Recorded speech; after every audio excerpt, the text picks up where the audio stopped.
Thank you very much.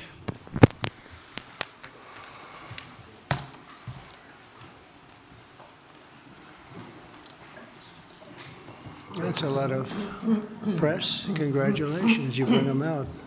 You really bring them out.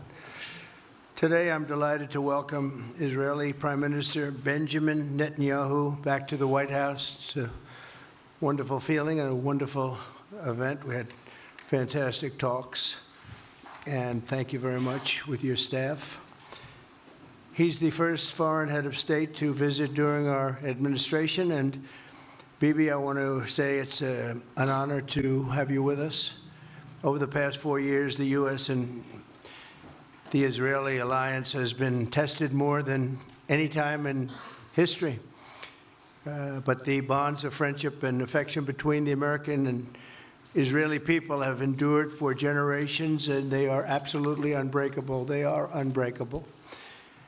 I'm confident that under our leadership, the cherished alliance between our two countries will soon be stronger than ever. We had a great relationship. We had great victories together 4 years ago. Not so many victories over the past 4 years, however.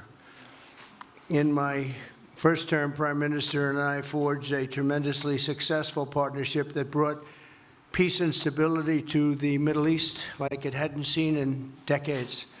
Together, we defeated ISIS. We ended the disastrous Iran nuclear deal, one of the worst deals ever made, by the way, and imposed the toughest ever sanctions on the Iranian regime. We starved Hamas and Iran's other terrorist proxies, and we starved them like they had never seen before. Resources and support disappeared for them. I recognized Israel's capital, opened the American embassy in Jerusalem, and got it built, by the way. Built it too, just not only designated it, but got it built at a price that nobody's seen for 40 years. We got it built, it's beautiful, all Jerusalem stone, right from nearby, and it's something that's very special.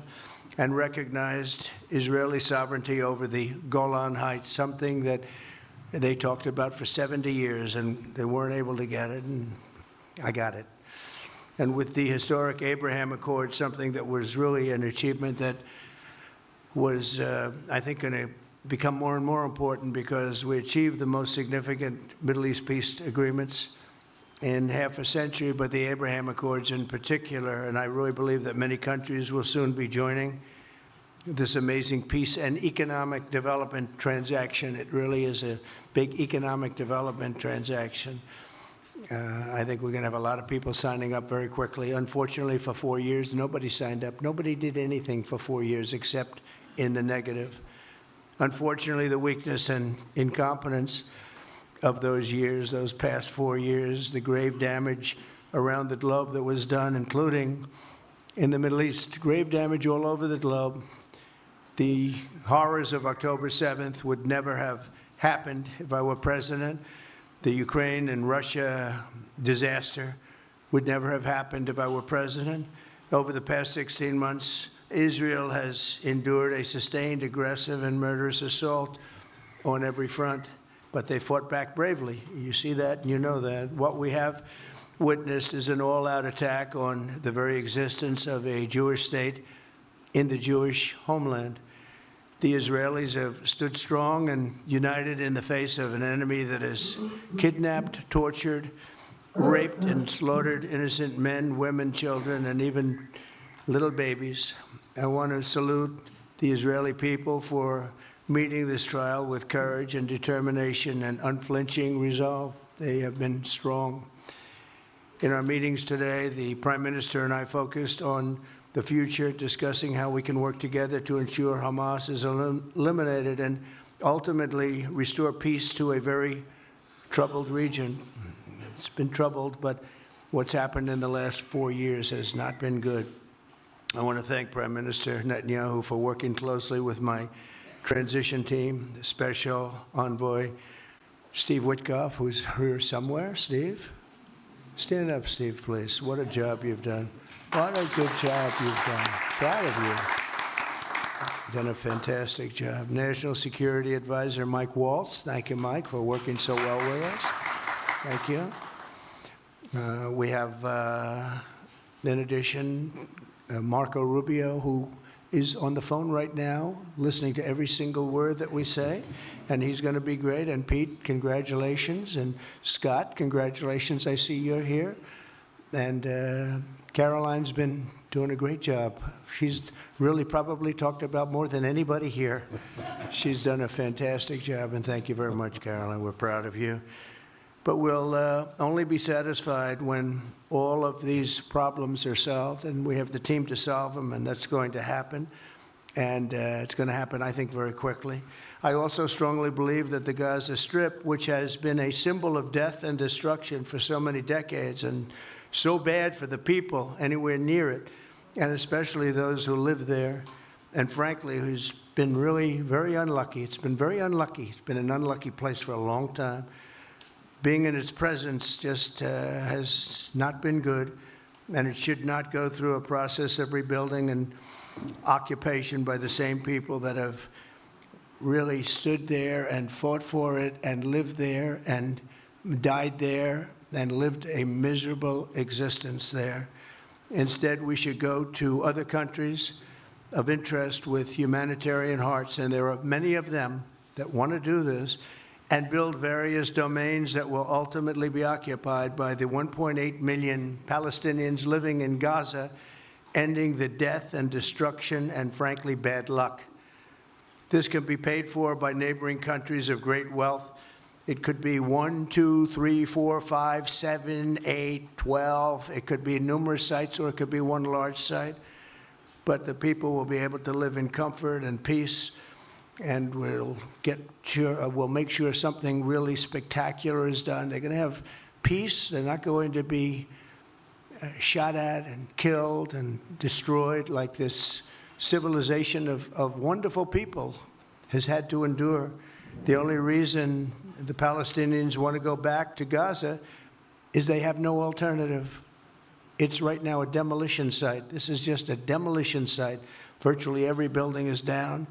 They're living under fallen concrete that's very dangerous and very precarious.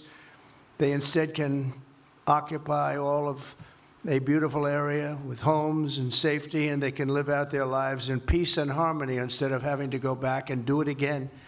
The U.S. will take over the Gaza Strip, and we will do a job with it, too. We'll own it and be responsible for dismantling all of the dangerous unexploded bombs and other weapons on the site, level the site and get rid of the destroyed buildings, level it out, create an economic development that will supply unlimited numbers of jobs and housing for the people of the area. Do a real job, do something different. Just can't go back. If you go back, it's going to end up the same way it has for 100 years. I'm hopeful that this ceasefire could be the beginning of a larger and more enduring peace that will end the bloodshed and killing once and for all. With the same goal in mind, my administration has been moving quickly to restore trust in the alliance and rebuild American strength throughout the region. And we've really done that. We're a respected nation again. A lot's happened in the last couple of weeks. We are actually a very respected nation again. I ended the last administration's de facto arms embargo on over $1 billion in military assistance for Israel. And I'm also pleased to announce that this afternoon, the United States withdrew from the anti-Semitic UN Human Rights Council and ended all of the support for the UN Relief and Works Agency, which funneled money to Hamas and which was very disloyal to humanity. Today, I also took action to restore a maximum pressure policy on the Iranian regime, and we will once again enforce the most aggressive possible sanctions, drive Iranian oil exports to zero, and diminish the regime's capacity to fund terror throughout the region and throughout the world. We had no threat when I left office. Iran was not able to sell oil. Nobody was buying oil because I said, don't buy it. If you buy it, you're not doing any business with the United States. And Hamas was not being funded. Hezbollah was not being funded. Nobody was being funded. There would never have been an October 7th. 2 weeks ago, I once again designated the Houthis as a terrorist organization. They're trying to destroy world shipping lanes, and that's not going to happen. And over the weekend, I ordered airstrikes against senior ISIS leaders hiding in the caves of Somalia and took them out. Here in America, we've begun the process of deporting foreign terrorists, jihadists, and Hamas sympathizers from our soil, just as we have people that are extremely evil, and we're sending them out of our country. They came from jails. They came from mental institutions and insane asylums, and they were dumped into our country. They're gang members. We're getting them out at numbers that nobody can actually believe. And every single country is taking those people back. They said they would never take them back, and they're all taking them back, and they're taking them back very gladly. And I recently signed an executive order combating the vile wave of anti-Semitism that we've seen in the aftermath of the October 7th attacks. Together, America and Israel will renew the optimism that shined so brightly just 4 years ago. It was really a bright, beautiful light. We will restore calm and stability to the region and expand prosperity, opportunity, and hope to our nations and for all people of the Middle East, including the Arab and Muslim nations. Very important. We want the Arab and Muslim nations to have peace and have tranquility and have great lives. I'd like to now invite Prime Minister Netanyahu to say a few words, and we'll take some questions afterwards. Thank you very much. Thank you, Mr. President. I'm honored that you invited me to be the first foreign leader to visit the White House in your second term.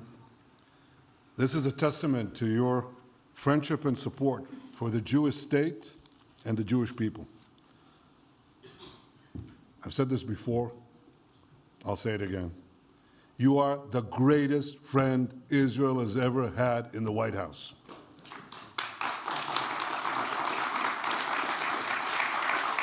And that's why the people of Israel have such enormous respect for you.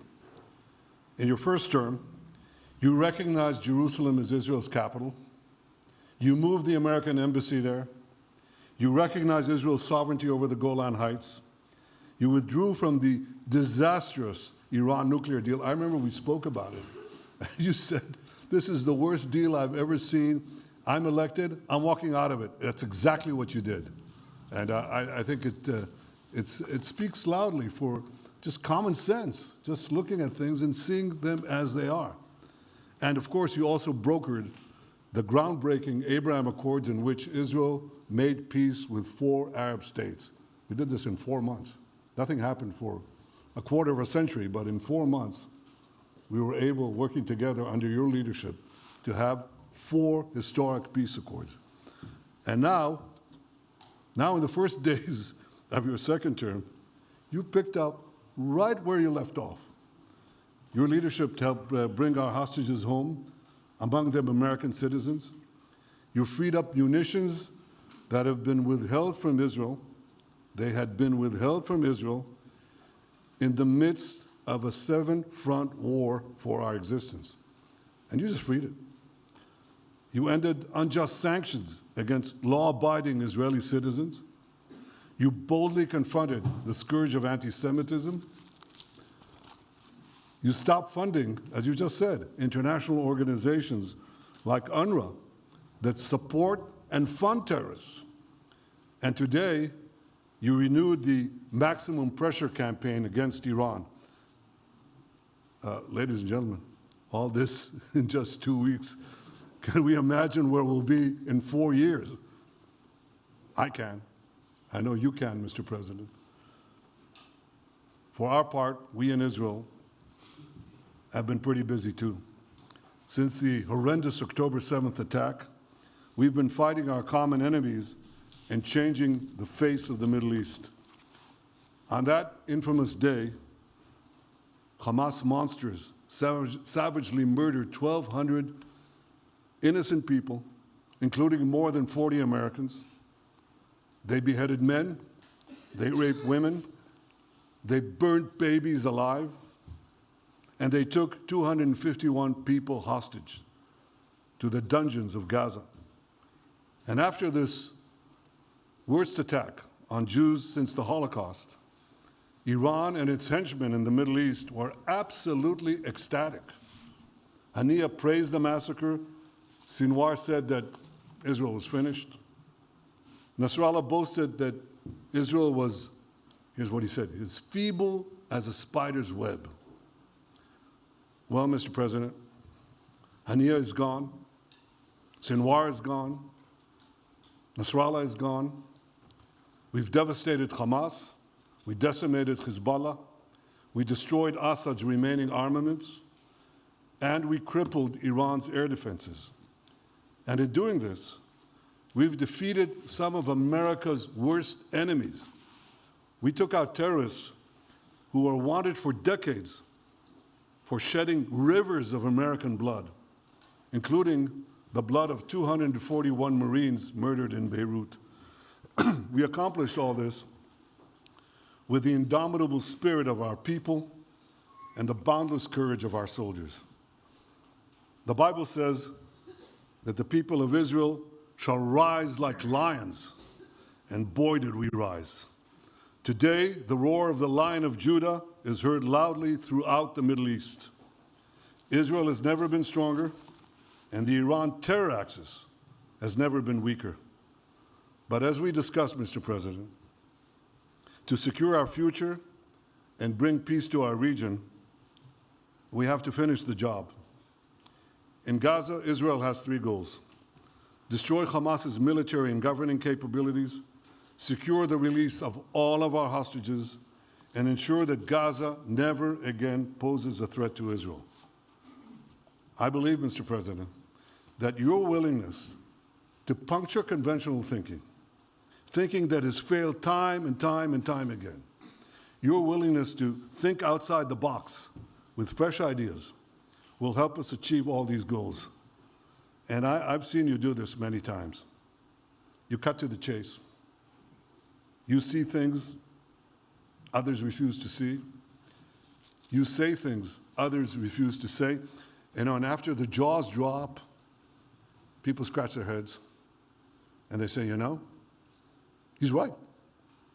And this is the kind of thinking that enabled us to bring the Abraham Accords. This is the kind of thinking that will reshape the Middle East and bring peace. We also see eye to eye on Iran. That's the same Iran that tried to kill us both. They tried to kill you, Mr. President. They tried through their proxies to kill me. We're both committed to rolling back Iran's aggression in the region and ensuring that Iran never develops a nuclear weapon. Mr. President, ladies and gentlemen, Israel will end the war by winning the war. Israel's victory will be America's victory. We will not only win the war, working together, we will win the peace. With your leadership, Mr. President, and our partnership, I believe that we will forge a brilliant future for our region and bring our great alliance to even greater heights. Thank you. Thank you very much, baby. Very nice. Thank you. And J.D. Vance, everybody. J.D., please, Vice President, stand up. He's been doing a good job. He's been working very hard on all things, but this in particular. We'll take some questions, please. Yes, ma'am. Go ahead, please. Go ahead.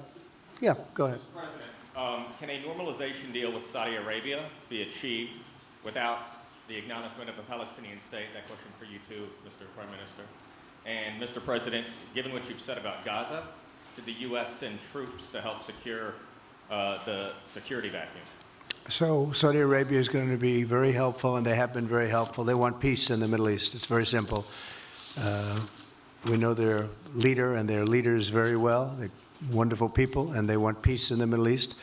As far as Gaza is concerned, we'll do what is necessary. If it's necessary, we'll do that. We're going to take over that piece, and we're going to develop it, create thousands and thousands of jobs, and it'll be something that the entire Middle East can be very proud of. But everybody feels that continuing the same process that's gone on forever, over and over again, and then it starts, and then the killing starts, and all of the other problems start. And you end up in the same place, and we don't want to see that happen. So by the United States, with its stability and strength, owning it, especially the strength that we're developing and developed over the last fairly short period of time, I would say really since the election, I think we'll be a keeper of something that is very, very strong, very powerful, and very, very good for the area, not just for Israel, for the entire Middle East. Very important. And we'll, again, have thousands of jobs, and there'll be jobs for everyone, not for a specific group of people, but for everybody. Okay, please. I think peace between Israel and Saudi Arabia is not only feasible, I think it's going to happen. I think if we had another half a year in your first term, it would have already happened. True. Many, many more, I agree, many more nations. I think you can't prejudge and pre-guess how we'll achieve it, but I'm committed to achieving it, and I know the President is committed to achieving it, and I think the Saudi leadership is interested to achieve it. So we'll give it a good shot, and I think we'll succeed. Yeah, please, go ahead. First of all, President Trump, did you hear from Prime Minister Netanyahu at your meeting guarantees that the ceasefire will hold, including phase 2? And Prime Minister Netanyahu heard from you. Why are you refusing to set up a national commission to investigate failures of the process? Well, I can't tell you whether or not the ceasefire will hold. We've done, I think, a very masterful job. We weren't helped very much by the Biden administration, I can tell you that.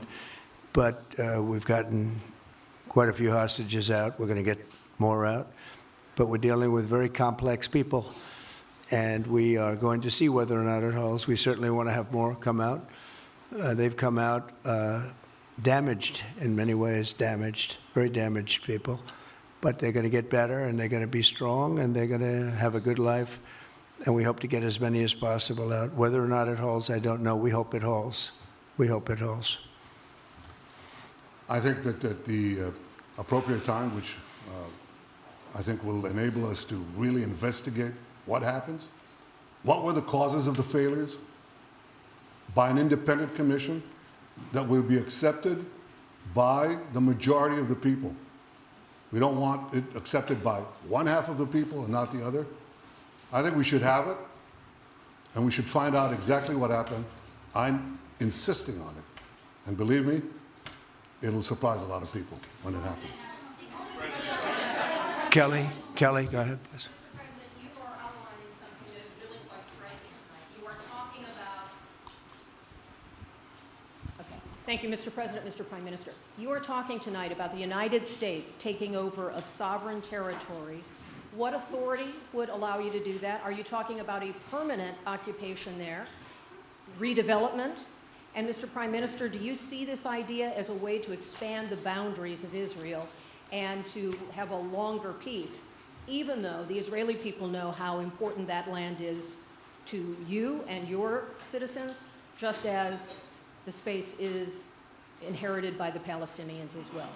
I do see a long-term ownership position, and I see it bringing great stability to that part of the Middle East and maybe the entire Middle East. And everybody I've spoken to, this was not a decision made lightly. Everybody I've spoken to loves the idea of the United States owning that piece of land, developing and creating thousands of jobs with something that will be magnificent in a really magnificent area that nobody would know. Nobody can look because all they see is death and destruction and rubble and demolished buildings falling all over. It's just a terrible sight. I've studied it. I've studied this very closely over a lot of months, and I've seen it from every different angle. And it's a very, very dangerous place to be, and it's only going to get worse. And I think this is an idea that's gotten tremendous, and I'm talking about from the highest level of leadership, gotten tremendous praise. And if the United States can help to bring stability and peace in the Middle East, we'll do that. Bibi? I mentioned again tonight our 3 goals, and the third goal is to make sure that Gaza never poses a threat to Israel again. President Trump is taking it to a much higher level. He sees a different future for that piece of land that has been the focus of so much terrorism, so many attacks against us, so many trials and so many tribulations. He has a different idea. And I think it's worth paying attention to this. We're talking about it. He's exploring it with his people, with his staff. I think it's something that could change history. And it's worthwhile really pursuing this avenue. Yeah, please, go ahead.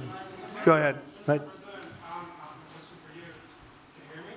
Yeah. So before rebuilding Gaza again, obviously to take all the hostages, and one of them is down in the center, an American soldier who is alive. How will you be sure that you will take out all the hostages and then rebuild? We're working very hard to get all the hostages. The word is all, and we are working very hard. So far, it's been moving along fairly rapidly, pretty much on schedule. I'd love to have them all out at one time, but we're taking them out, and tomorrow more are being released, and over the days more, and then we'll go into a phase 2. But we'd like to get all of the hostages, and if we don't, it will just make us somewhat more violent. I will tell you that, because they would have broken their word. Mr. Witkoff and his entire group have been working 24 hours around the clock, and they want them out, and promises have been made to them, and we'll see whether or not those promises will be kept. But we want all the hostages, that's right. How much time do you think it will take? A month? Do you support, Mr. President, do you support Israeli sovereignty in Judea and Samaria, areas which many believe is the biblical homeland of the Jewish people? Well, we're discussing that with many of your representatives. You're represented very well, and people do like the idea, but we haven't taken a position on it yet. But we will be we'll be making an announcement probably on that very specific topic over the next 4 weeks. Go ahead, please. Please. Thank you so much, Mr. President. So you just said that you think all the Palestinians should be relocated to other countries. Does that mean that you do not support a two-state solution? It doesn't mean anything about a two-state or one state or any other state. It means that we want to have, we want to give people a chance at life. They have never had a chance at life because the Gaza Strip has been a hellhole for people living there. It's been horrible. Hamas has made it so bad, so dangerous, so unfair to people. And by doing what I'm recommending that we do, it's a very strong recommendation, but it is a strong recommendation. By doing that, we think we're going to bring perhaps great peace to long beyond this area. And I have to stress, this is not for Israel. This is for everybody in the Middle East, Arabs, Muslims. This is for everybody. This would be where they can partake in terms of jobs and living and all of the other benefits. And I think it's very important. It just doesn't work the other way. You know, you can't keep trying. They just has been going along for so many decades, you can't even count. You just can't keep doing. You have to learn from history. You can't keep doing the same mistake over and over again. Gaza is a hellhole right now. It was before the bombing started, frankly. And we're going to give people a chance to live in a beautiful community that's safe and secure. And I think you're going to see a tremendous outflowing of support. I can tell you, I spoke to other leaders of countries in the Middle East, and they love the idea. They say it would really bring stability, and what we need is stability. Yes, sir, please. Go ahead. Thank you. Are you still committed to imposing sanctions on the ICC, despite the move being stalled in the Senate? And please, a question for the Prime Minister as well. The President has been very clear about his desire to achieve a deal with Saudi Arabia. How do you settle this if Israel is required to renew the war against Hamas in the future? Go ahead, Bibi. I think everybody understands that just as the President fought and defeated Al-Qaeda and ISIS, that we can't leave Hamas there because Hamas will continue the battle to destroy Israel. They'll do, you know, when in this temporary ceasefire, one of their leaders comes out, you know what he says? We're going to do October 7th again, except we'll do it bigger. So obviously, you can't talk about peace neither with Hamas or in the Middle East, if this toxic, murderous organization is left standing. Any more than you could make peace in Europe after World War II if the Nazi regime was left standing and the Nazi army was left standing. You want a different future? You got to knock out the people who want to destroy you and destroy peace. That's what we're going to do. I think that will also usher in, actually, the peace with Saudi Arabia and with others. And I think there will be others, too. Yes, ma'am. Go ahead. As a high expectation from you. Do you have any plan to change Afghanistan situation? Are you able to recognize Taliban? Because I'm an Afghan journalist, Afghan suffered woman. Any comment about Afghanistan? What's your future plan for Afghan people, especially Afghanistan? I have a little hard time understanding you. Where are you from? Oh. Actually, it's a beautiful voice and a beautiful accent. The only problem is I can't understand a word you're saying. But I just say this, good luck, live in peace. Go ahead, please. That's okay, yeah, please. And Prime Minister, you said earlier today that it was tough for you to implement these sanctions on Iran, but you did indicate that you were willing to negotiate with them. What would that look like, and are you in conversations with them? And the same for the Prime Minister, sir. I hated doing it. I want Iran to be peaceful and successful. I hated doing it. I did it once before, and we brought them down to a level where they were unable to give any money. They had to survive themselves, and they had no money. They were essentially broke, and they had no money for, as I said, Hezbollah. They had no money for Hamas. They had no money for any form of terror. The 28, if you call it, the 28 sites of terror, they had no money for any of it. They had to do their own and focus on their own well-being. And I hated to do it then, and I hate to do it just as much now. And I say this, and I say this to Iran, who's listening very intently. I would love to be able to make a great deal, a deal where you can get on with your lives and you'll do wonderfully. You'll do wonderfully. Incredible people, industrious, beautiful, just an unbelievable group of people in Iran. And I know them well, have many friends from Iran and many friends that are Americans from Iran, and they're very proud of Iran. But I hated to do it, just so you understand. And I hope we're going to be able to do something so that it doesn't end up in a very catastrophic situation. I don't want to see that happen. I really want to see peace, and I hope that we're able to do that. They cannot have a nuclear weapon. It's very simple. I'm not putting restrictions.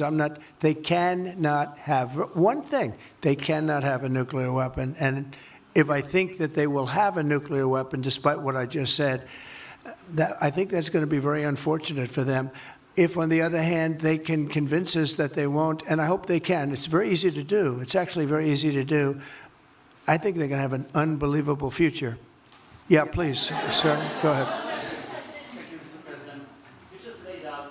Plan for Gaza. Yes. Can you lay out your plan for Ukraine and also for Ukraine? For Ukraine, yes. You consider yourself a strong leader. You blamed your predecessor for letting Russia to take over Ukraine. Will you demand from Putin to get out of Ukraine, from sovereign territory of Ukraine? So we're dealing right now on the subject. I don't want to spend a lot of time because we're here for another reason, but we are having very good talks, very constructive talks on Ukraine. And we are talking to the Russians. We're talking to the Ukrainian leadership. It would have never happened. That would have never happened. It should have never happened. I get reports every week, the number of soldiers, mostly soldiers now. The cities have been largely demolished. You talk about a very sad sight to see. We talk Gaza. Well, many of these cities look as bad as Gaza and worse, what's happened to them. And I want to see that end. And I want to see it end for one simple reason, the life of young people being absolutely obliterated on both sides. You probably have 700,000 Ukrainian soldiers dead, 800,000, maybe more Russian soldiers dead. It's very flat land, and the only thing that's going to stop a bullet is a human body, in this case, usually soldiers. and the numbers are staggering. When you hear the real numbers in Ukraine, what the numbers are, and this doesn't include the cities that have been demolished and all of the people that were killed. So I want to see it stopped. We're having very good talks, and I think we're going to get it. I think something will be, hopefully dramatically, it will rise above everything. You have to. You can't let this continue. You can't. This is an absolute slaughter that's taking place on the beautiful farmlands of Ukraine, and we have to stop it. We can't let this continue. It is a human tragedy, and we're going to try very hard to stop it. Yeah, please, go ahead, sir. Go ahead. Mr. President, what's your view about Palestinian leader Abbas' role in all the regional changes you want to do? And a question for the Prime Minister, what's your view on President Trump wanting to reach a deal with Iran and not a much more active military stance towards him? Go ahead, baby. Go ahead. I think the president just said something that I think is the pivot of everything that we're talking about. He said Iran cannot have a nuclear weapon. And we fully agree with that. If this goal can be achieved by a maximum pressure campaign, so be it. But I think the most important thing is to focus on the goal, which the president just did, and I fully agree with him. Well, I said it, and he said it very well. It's a campaign of pressure to see if we can get something done. He doesn't want to do what some people think will automatically happen because they're very difficult people to deal with, as you know. But if we could solve this problem without warfare, without all of the things that you've been witnessing over the last number of years, it would be, I think it would be a tremendous thing. Go ahead, please. Do you have any plans to visit Israel soon? To visit where? Israel and Gaza. Oh, well, I love Israel. I will visit there, and I'll visit Gaza, and I'll visit Saudi Arabia, and I'll visit other places all over the Middle East. The Middle East is an incredible place, so vibrant, so it's just one of the really beautiful places and with great people. And I think a lot of bad leadership has taken place in the Middle East that's allowed this to happen. It's just terrible. And that includes on the American side, by the way. We should have never gone in there a long time ago, spent trillions of dollars and created so much death. So that includes Americans. But yeah, I'll be visiting a lot of different places in the Middle East. I've been invited everywhere, but I will be visiting some, yeah. Okay. Let's go. Caitlin, go ahead, Caitlin. Caitlin, go ahead. On what you were saying there. Say it. Go ahead, please. Just to follow up on what you were saying about the Gazans leaving Gaza, going to other countries. One, where exactly are you suggesting that they should go? And two, are you saying they should return after it's rebuilt? And if not, who do you envision living there? I envision a world, people living there, the world's people. I think you'll make that into an international, unbelievable place. I think the potential in the Gaza Strip is unbelievable. And I think the entire world, representatives from all over the world will be there, and they'll live there. Palestinians also. Palestinians will live there. Many people will live there. But they've tried the other, and they've tried it for decades and decades and decades. It's not going to work. It didn't work. It will never work. And you have to learn from history. History has, you just can't let it keep repeating itself. We have an opportunity to do something that could be phenomenal. And I don't want to be cute. I don't want to be a wise guy, but the Riviera of the Middle East, this could be something that could be so bad. This could be so magnificent. But more importantly than that is the people that have been absolutely destroyed that live there now can live in peace in a much better situation because they're living in hell. And those people will now be able to live in peace. We'll make sure that it's done world class. It'll be wonderful for the people. Palestinians mostly we're talking about. And I have a feeling that despite them saying no, I have a feeling that the king in Jordan and that the general president, but that the general in Egypt will open their hearts and will give us the kind of land that we need to get this done. And people can live in harmony and in peace. Thank you all very much. Thank you. Thank you very much. Thank you.